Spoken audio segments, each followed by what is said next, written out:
Very good morning dear students. आज हम आपके साइंस का 7th चैप्टर स्टार्ट करने जा रहे हैं जिसका नाम है conservation of plants and animals.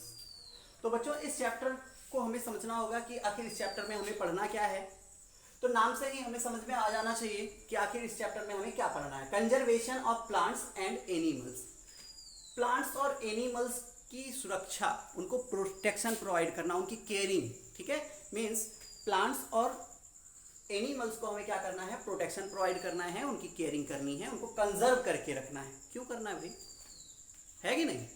आखिर ऐसा करना क्यों है, क्यों हमें प्लांट्स और एनिमल्स को कंजर्व करना है? तो चलिए हम देखते हैं कि आखिर प्लांट्स और एनिमल्स को क्यों कंजर्व करना है। कंजर्वेशन का जो कंजर्वेशन जो टर्म है उसका मतलब होता है प्रोटेक्शन या फिर केयरिंग।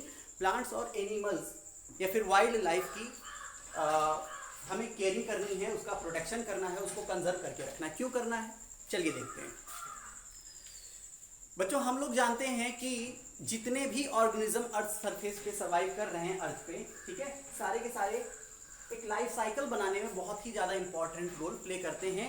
चाहे वो छोटा ऑर्गेनिज्म हो, चाहे वो बहुत बड़ा ऑर्गेनिज्म हो, चाहे वो प्लांट्स हो या एनिमल्स हो, अलग अलग ऑर्गेनिजम्स हैं, ठीक है, वैरायटी ऑफ ऑर्गेनिज्म अवेलेबल है। तो ये सारे के सारे बहुत ही इंपॉर्टेंट रोल प्ले करते हैं। ना सिर्फ हमें बड़े या छोटे जानवरों को या फिर छोटे या बड़े प्लांट को कंजर्व करने की ज़रूरत है, बल्कि ओवरऑल जितने भी एनिमल्स हैं, ओवरऑल जितने भी प्लांट्स हैं, उन सबको कंजर्व करने की ज़रूरत है। क्यों? क्योंकि ये सारे के सारे मिल करके एक लाइफ साइकिल फॉर्म करते हैं। अगर किसी भी तरह से किसी भी एनिमल या फिर किसी भी प्लांट को क्षति पहुंचती है तो ओवरऑल जो लाइफ साइकिल है वो प्रभावित होगी और जो लाइफ साइकिल का बैलेंस है वो इम्बैलेंस हो जाएगा, मीन्स वो बिगड़ जाएगा, ठीक है। यही कारण है कि हमें क्या करना होगा, प्लांट्स और एनिमल्स को कंजर्व करना होगा, ठीक है। आखिर किस चीज से कंजर्व करना है भाई, ये भी तो हमें जानना होगा ना। क्यों करना है ये तो पता चल गया, लेकिन किस चीज से कंजर्व करना है हमें? अपने आप से बचाना है बच्चों, ठीक है। ह्यूमन बीइंग से बचाना है इन सबको। सबसे ज्यादा खतरा इनको किससे है? सबसे ज्यादा खतरा इनको अगर किसी से है तो वो इंसान है, इंसानों से है। कैसे? Deforestation and it's causes. जैसा कि हम लोग जान रहे हैं बच्चों, आजकल पेड़ों की कटाई बहुत ज्यादा हो रही है, ठीक है। जंगल जो है पूरे के पूरे काट दिए जा रहे हैं और उस लैंड का यूज कर लिया जा रहा है अलग अलग पर्पजेस के लिए।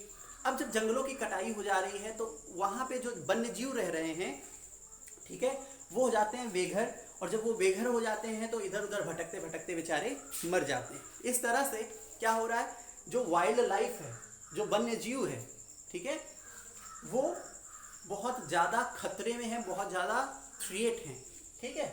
चाहे वो एनिमल्स हों चाहे वो प्लांट्स हों। प्लांट्स भी बहुत तरह के होते हैं, जैसे कुछ प्लांट्स ऐसे होते हैं जो फ्रूट प्रोवाइड करते हैं, कुछ प्लांट्स ऐसे होते हैं जो मेडिसिन प्रोवाइड करते हैं। जैसा कि हम लोग जानते हैं बच्चों, बहुत लंबे समय से जब ये जो इंग्लिश दवाइयाँ होती थी, इंग्लिश मेडिसिन होती हैं, ठीक, जब ये नहीं होती थी उस टाइम पे किसी भी रोग का जो उपचार है वो किसके थ्रू होता था? वो होता था आयुर्वेदिक तरीके से। आयुर्वेद क्या है, वहाँ पे मेडिसिनल प्लांट्स की रूट्स, उनकी लीव्स, उनके स्टेम्स का यूज करके क्या करते हैं, किसी भी डिजीज को क्योर करने का प्राविधान है, बहुत पुराने समय से चला आ रहा है, ठीक।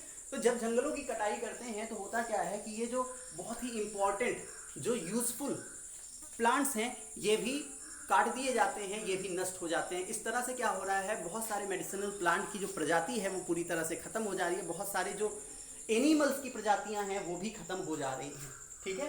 तो अब हमें पढ़ना है deforestation and it's causes. Basically हम लोगों ने समझ लिया कि आखिर डिफॉरेस्टेशन क्या है, और अगर डिफॉरेस्टेशन हम लोग कर रहे हैं तो इसकी वजह से क्या नुकसान हो रहा है। जब पूरी की पूरी प्रजाति ही विलुप्त हो जाएगी तो होगा क्या बच्चों, होगा ये कि जो लाइफ साइकिल है वो इम्बैलेंस हो जाएगी कहीं ना कहीं से, और अगर लाइफ साइकिल इम्बैलेंस हो जाएगी तो सर्वाइवल के लिए थोड़ा सा मुश्किल हो जाएगा, ठीक। अब देखिए डिफॉरेस्टेशन क्या है। जब लार्ज स्केल पे पेड़ों की कटाई की जाती है, ठीक है, जब बहुत बड़े पैमाने पर पेड़ों की कटाई की जाती है और उस लैंड को किसी दूसरे पर्पस के लिए यूज किया जाता है, इस चीज को बोलते हैं डिफॉरेस्टेशन। जैसे आजकल हम जान रहे हैं कि पूरे वर्ल्ड की अगर बात करें तो लगभग 30% तो क्या है, फॉरेस्ट बचे हुए हैं लैंड पे। कितने? 30%। 70% क्या है, लैंड हो गई है, 70% लैंड, ठीक है। अगर हम लैंड मास की बात करें तो सिर्फ 30% एरिया जो है लैंड मास का उस पे फॉरेस्ट है, बाकी 70% पे क्या है, घर हैं, ठीक है, बड़ी बड़ी बिल्डिंग्स हैं, हॉस्पिटल्स हैं, रेलवे ट्रैक्स, एयरपोर्ट्स, ठीक है, ये सारी की सारी चीजें बनी हुई हैं, ठीक। अब यहाँ पे हम लोगों को एक चीज समझने वाली है, वो ये है कि आखिर ये डिफॉरेस्टेशन की जरूरत क्यों पड़ी। डिफॉरेस्टेशन की जरूरत बच्चों इसलिए पड़ रही है क्योंकि ओवरऑल जो पॉपुलेशन है वो कहीं ना कहीं बढ़ रहा है, ठीक है, ओवरऑल जो पॉपुलेशन है वो कहीं ना कहीं बढ़ रहा है, जिसकी वजह से लोगों की जो डिमांड है वो बढ़ रही है। भाई हर किसी को कपड़ा चाहिए, हर किसी को पढ़ने के लिए क्या चाहिए, बुक चाहिए, है ना, पेंसिल चाहिए, कॉपी चाहिए, कपड़े चाहिए, जूते चाहिए, ठीक, खाने पीने के लिए अनाज चाहिए, मतलब जो बेसिक सी रिक्वायरमेंट है वो तो लोगों को चाहिए ही चाहिए, ठीक है।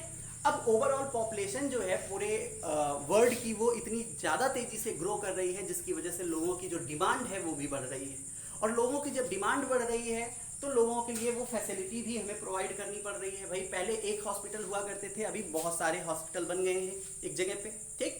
पहले जो है जो रोड होते थे वो एक मेन रोड होता था या 2 मेन रोड होते थे, अब बहुत सारे रोड्स हो गए हैं।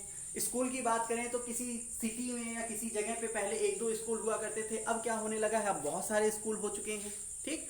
तो इस तरह से अगर इंडस्ट्री की बात करें तो पहले कोई 1-2 कंपनी थी, क्योंकि पहनने वाले जूता चप्पल कपड़ा ये सब पहनने वाले लोग कम हुआ करते थे, तो 1-2 फैक्ट्री या इंडस्ट्री हुआ करती थी, तो उससे लोगों की ज़रूरतें पूरी हो जाती थी। लेकिन आज की डेट में पॉपुलेशन इतनी ज़्यादा बढ़ गई है कि लोगों की डिमांड भी बहुत ज़्यादा बढ़ गई है। अब लोगों की डिमांड बहुत ज़्यादा बढ़ गई है तो नई नई इंडस्ट्रीज, नए नए फैक्ट्री को इस्टेब्लिश करना पड़ रहा है।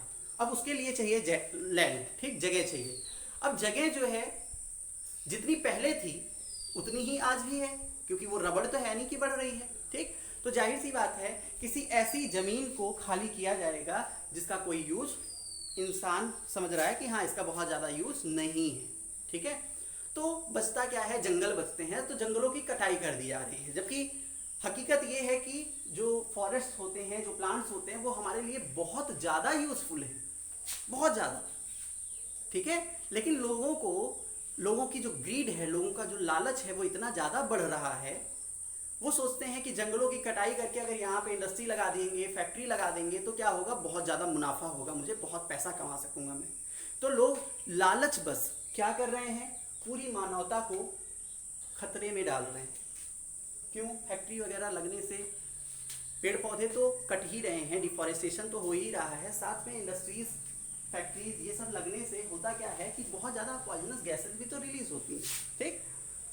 तो खैर वो अलग चीज़ हो गई, वहाँ पे हम नहीं जाएंगे। तो मैं ये कह रहा था कि ओवरऑल पॉपुलेशन बढ़ रही है, जिसकी वजह से लोगों की ज़रूरत की चीज़ों की डिमांड भी बढ़ रही है, और उसको फुलफिल करने के लिए नई नई चीज़ों को इस्टेब्लिश करना पड़ रहा है। उसके लिए चाहिए ज़मीन, और ज़मीन रबड़ है नहीं जो कि बढ़ेगी, पहले जितनी ज़मीन थी वो खेती बाड़ी के लिए पर्याप्त थी, ठीक है। अब पॉपुलेशन बढ़ गई तो खाने पीने के लिए लोगों को चाहिए, उतनी ज़मीन में पूरा नहीं पड़ रहा है, तो जाहिर सी बात है ज़मीन को बढ़ाना पड़ेगा, कैसे, खींच के थोड़ी ना बढ़ाएंगे। फिर क्या कर रहे हैं, बाग, फॉरेस्ट, ठीक है, ये सारी चीज़ों की कटाई हो रही है, जिसकी वजह से जो वन्य जीव है वो कहीं ना कहीं खतरे में पड़ जा रहे हैं। अब हम जानते हैं कि आखिर कारण क्या है। डिफॉरेस्टेशन तो हम समझ गए कि डिफॉरेस्टेशन का मतलब क्या है, उसके पीछे का कारण भी हम लोगों ने लगभग डिस्कस कर लिया हुआ है, लेकिन यहाँ आपकी बुक में जो दिया हुआ है उसको देख लेते हैं। सबसे पहला, फॉर कल्टीवेशन पर्पस।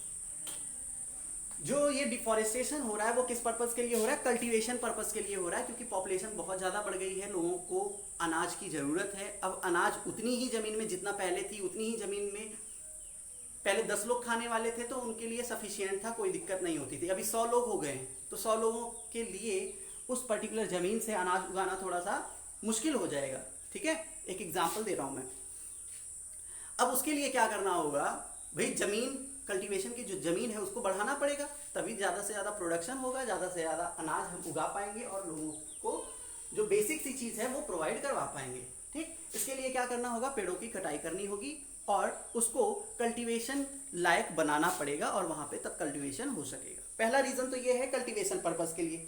दूसरा रीज़न ये है बिल्डिंग हाउसेज एंड फैक्ट्रीज। अब पॉपुलेशन बढ़ रही है तो इससे क्या होगा, नई नई बिल्डिंग्स बनेंगी, नए नए घर बनेंगे, सारे लोगों को घर की ज़रूरत तो है ही, ठीक। घर की ज़रूरत है तो वहाँ पे फर्नीचर्स, इसके अलावा डोर, है ना, विंडोज, ये सारी चीजें लगवानी है। अब इनमें भी तो लकड़ी ही लग रही है, ठीक। तो इस वजह से भी क्या हो रहा है, पेड़ों की कटाई हो रही है।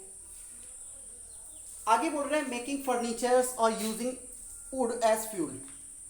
ग्रामीण क्षेत्रों में क्या हो रहा है, आज भी बहुत सारे ऐसे गांव हैं जहां पे लकड़ी का यूज होता है खाना बनाने के लिए, ठीक है।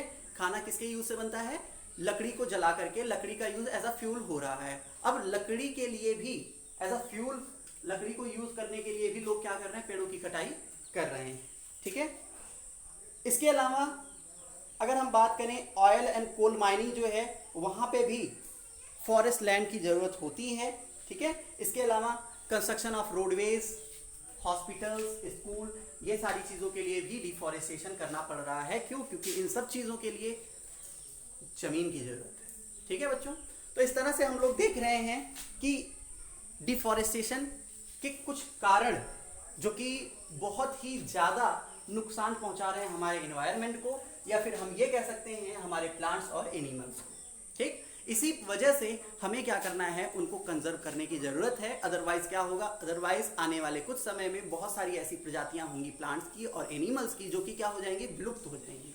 और ऐसी बहुत सारी प्रजातियां हैं भी जो ऑलरेडी विलुप्त हो चुकी हैं। यही कारण है कि गवर्नमेंट ने क्या किया हुआ है, एक स्कीम बनाई हुई है जिसके थ्रू क्या किया जा रहा है, प्लांट्स और एनिमल्स को कंजर्व किया जा रहा है, ताकि प्रजातियां जो हैं वो सुरक्षित रह सकें, वो विलुप्त ना हो, ठीक है बच्चों। आई होप आपको इस चैप्टर में पढ़ना क्या है वो बेसिक सी इंफॉर्मेशन आपको मिल गई है, आपको समझ में आ गया होगा कि इस चैप्टर में हमें क्या पढ़ना है और क्यों पढ़ना है, ठीक है। बाकी हम लोग पढ़ेंगे बच्चों नेक्स्ट डे। आज के लिए इतना ही। Thank you, have a very good day.